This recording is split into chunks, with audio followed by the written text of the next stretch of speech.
दोस्तों, जब अक्टूबर 2001 में अमेरिका और तालिबान के बीच जंग की शुरुआत हुई तो हमने पिछले एपिसोड में देखा था कि अमेरिकी बमबारी के सामने तालिबानी फौज टिक नहीं सकी। महज कुछ हफ्तों में ही अमेरिकी एयरफोर्स के आगे तालिबान का पूरा ढांचा चरमरा गया था। अफगानिस्तान से ऐसा लगने लगा था कि मानो तालिबान नाम की कोई चीज थी ही नहीं। लेकिन इतना सब कुछ हासिल कर लेने के बावजूद अमेरिका को एक चीज का सबसे ज्यादा डर सता रहा था और वो थे तालिबान के बड़े नेता। अमेरिका जानता था कि भले ही तालिबान की सरकार पूरी तरह खत्म हो चुकी हो, उसने अफगानिस्तान से तालिबान का नामो निशान मिटा दिया हो, लेकिन तालिबान के अधिकतर बड़े नेता खत्म नहीं हुए थे, बल्कि वो सिर्फ अमेरिका की नजरों से ओझल हो गए थे। और दोस्तों, यहाँ एक ऐसा मोड़ आता है जिसे सुनकर आपको हैरानी होगी। जिस अमेरिका ने अफगानिस्तान से तालिबान को चंद हफ्तों में पूरी तरह खत्म कर दिया था, उसी तालिबान को अगले कुछ हफ्तों में फिर से जिंदा करने में अगर किसी का सबसे बड़ा हाथ था तो वो खुद अमेरिका ही था। और ये कैसे हुआ, यही कहानी है आज के इस एपिसोड की। सबसे पहले तो हुआ ये कि अमेरिका के हमले के महज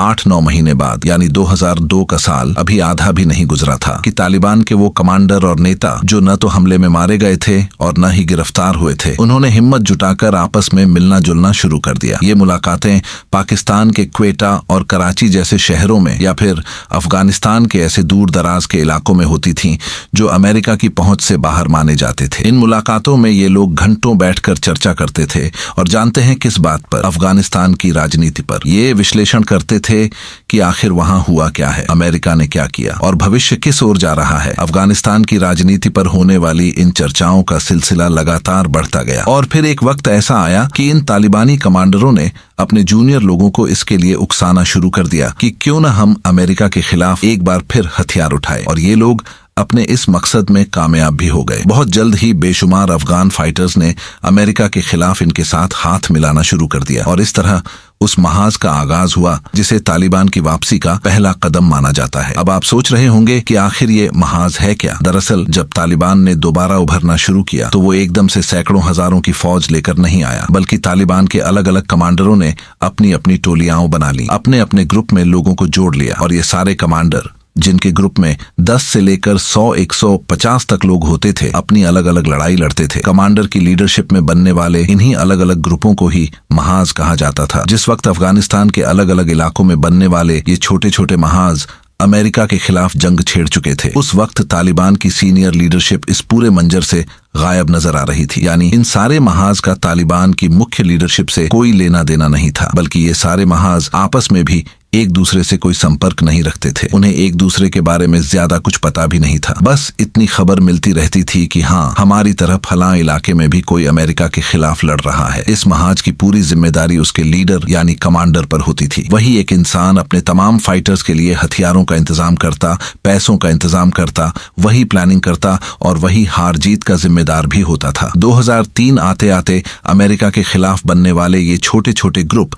यानी महाज अफगानिस्तान के 3 अहम सूबों गजनी, कंधार और हेलमंड में फैल चुके थे। कुल मिलाकर कह सकते हैं कि अमेरिका के खिलाफ छोटे स्तर पर ही सही मगर एक गुरिल्ला युद्ध की शुरुआत हो चुकी थी। ये लोग 100-150 कभी कभी 400-500 की तादाद में इकट्ठा होकर अपनी मशहूर अफगानी चादरें ओढ़कर और हाथों में मशीन गन लेकर किसी भी गांव में पहुंच जाया करते थे। ऐसे वक्त पर पहुंचते जब गांव के लगभग सारे लोग मौजूद हों और अचानक धावा बोलकर उस गांव में मौजूद हर इंसान की तलाशी लेते। तलाशी में जिसके बारे में भी पक्का पता चल जाता कि ये इंसान अमेरिका या अमेरिका की कठपुतली सरकार के साथ सहयोग कर रहा है, उसे अलग कर दिया जाता। बाद में ऐसे लोगों को या तो मार दिया जाता या फिर अपने खुफिया ठिकानों पर ले जाया जाता। साथियों, ये जो अलग अलग ग्रुप थे, इनमें से बहुत सारे लोग रात के वक्त खुफिया तौर पर लोगों को चिट्ठियां भी भेजा करते थे। इन चिट्ठियों को नाइट लेटर्स कहा जाता था। इन चिट्ठियों में दरअसल किसी खास इलाके के लोगों को चेतावनी दी जाती थी कि वो अमेरिका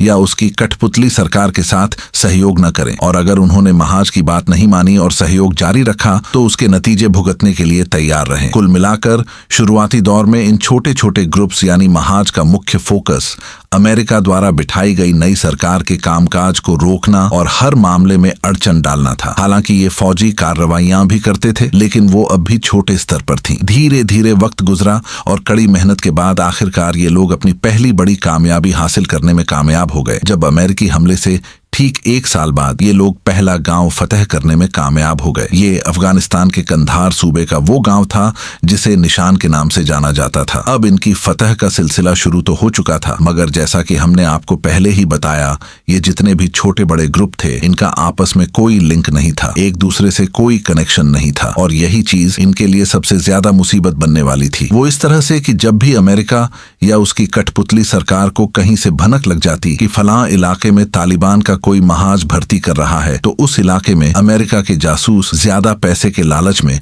तालिबान के उस महाज में शामिल हो जाते और इनके शामिल होते ही अमेरिका और उसकी सरकार को तालिबान के उस महाज के बारे में सब कुछ पता चल जाता। और फिर क्या होता, अचानक धावा बोला जाता। जितने भी नए फाइटर्स ने ज्वाइन किया होता उन्हें गिरफ्तार कर लिया जाता, या अगर कोई भागने की कोशिश करता तो उसे खत्म कर दिया जाता। और तो और इन महाज के जो कमांडर और लीडर थे वो भी इन्हीं जासूसों की वजह से अमेरिका की पहुंच से दूर नहीं रह पाते थे। बस अमेरिका की इसी एक चाल की वजह से शुरुआती दिनों में ही इन छोटे बड़े तालिबानी ग्रुप्स को काफी नुकसान उठाना पड़ा। हालात इतने खराब हो गए कि अफगानिस्तान के जो नौजवान अमेरिका से नफरत करते थे वो भी अब इन महाजों को ज्वाइन करने से परहेज करने लगे। बल्कि ये सारे नौजवान अब एक बड़ी मुसीबत में फंस चुके थे।